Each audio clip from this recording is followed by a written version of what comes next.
இன்றே டவுன்லோட் செய்து உங்கள் ஃபேவரட் ஷோக்களை என்ஜாய் பண்ணுங்க. அக்கா, இன்னொரு வாட்டி யோசிச்சு பாருக்கா. உனக்கு அநியாயம் நடந்திருக்கு. இல்லன்னு சொல்லவே இல்ல. உன் நெஞ்சே வெடிக்கிற மாதிரி அநியாயம் நடந்திருக்கு. என்னால அதை புரிஞ்சுக்க முடியுது. ஆனா அவங்க எல்லாரும் யோசிக்காம அப்படி ஒரு தப்பு பண்ணிட்டாங்கன்னு நம்மளும் அவசரப்பட்டு அந்த மாதிரி முடிவை எடுக்க கூடாது இல்லக்கா. இது அவசரப்பட்டு நான் எடுத்த முடிவு இல்ல ஜானு. நல்லா யோசிச்சுதான் முடிவு எடுத்திருக்கேன். அவங்க எல்லாரும் சேர்ந்து உன்னை ஏமாத்தி இருக்கலாம். ஆனா நீ அவங்க எல்லார் மேலயும் அவ்வளவு பாசம் வச்சிருந்தல்ல.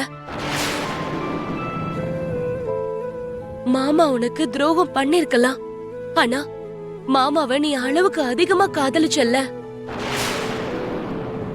கொஞ்ச நாள் மட்டும் பிரிஞ்சு இருந்தீங்கன்னா இந்த பிரச்சனைக்கெல்லாம் முடிவு வருமோ என்னமோ.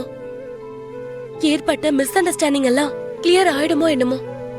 அது எல்லாம் நடக்கிறதுக்கு முன்னாடி நிரந்தரமா பிரியணும்னு நினைக்கிற முடிவு எந்த அளவுக்கு சரியா இருக்கும்னு நினைக்கிறக்கா? ஜானவி, நீ சின்ன பொண்ணு மாதிரியே நடந்துக்கோ.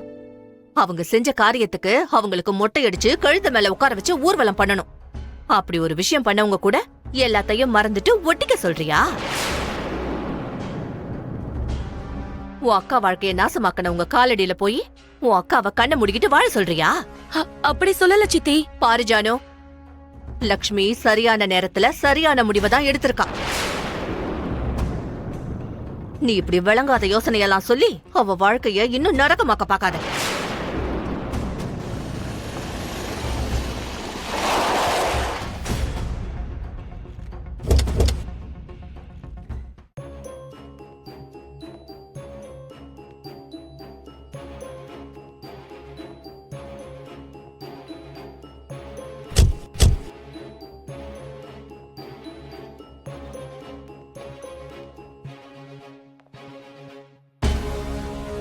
வா.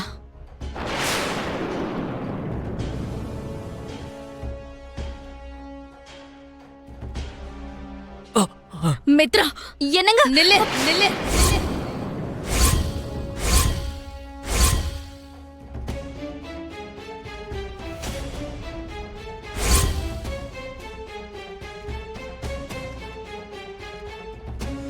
வேண்டான்னு விட்டுட்டு போனவங்க, தலை முழுகிட்டு போனவங்க திரும்ப வந்து இப்படி பொய்யான பாசத்தை கொட்ட வேண்டிய அவசியம் இல்ல.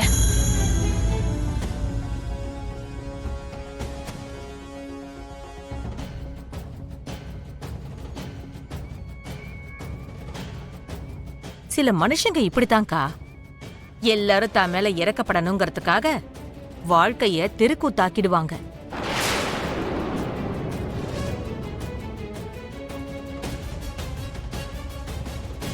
அவங்க தப்ப மத்தவங்க மேல திணிச்சிட்டு எதுவும் தெரியாத அப்பாவி மாதிரி நடிப்பாங்க.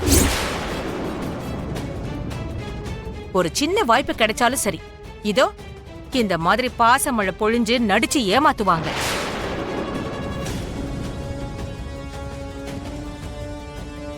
எல்லார் முன்னாடியும் தான் ரொம்ப நல்லவன்னு பேர் வாங்கறதுக்காக துடிக்கிற மாதிரி நடிப்பாங்கக்கா.